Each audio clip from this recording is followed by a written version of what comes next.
Soomaali aynu iscafino waynu isdilay aynu iscafino waynu kala irdhownay aynu iscafino waynu kala fogaanay aynu iscafino in badan baynu isdagaalaynay in badan baynu isdilaynay sanooyin fara badan ayaynu kala fogeyn bal ilaahi aynu ka fogeyn aynu iscafino walaalaynu nahay akhiran walaalaynu nahay walaala rixin baynu nahay walaala Soomaali ayaynu nahay walaala muslima ayaynu nahay aynu iscafino ogaadana qofka cafiska ku degdega la horeeya gacanta la horeeya ee cafiyo walaalkii waa ka ajir badan yahay ka kale aynu cafino cafiska ayaynu ajir ka helaynaa ilaahay dartiina aynu u sii cafino way ka sii weyntahay dad baa dulmi la dhintay dad baa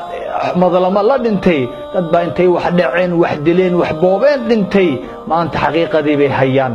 عقوبتي با maanta haysata waxay ku shalaynayaan alla yaa naceliya adduunkiino celiya aynu bari ka soo noqonno aynu maarkay cafis weydiisano walaalo war dadka maanta ma soo noqon karaan annaga u joogno u nool ilaahay ajr aynu kaga raadsano aynu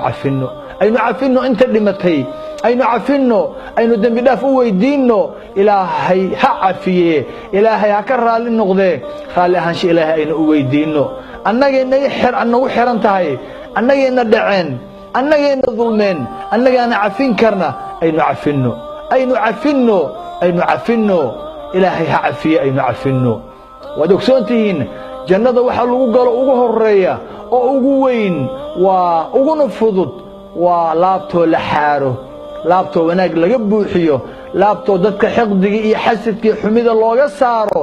laabto aynu nadiifino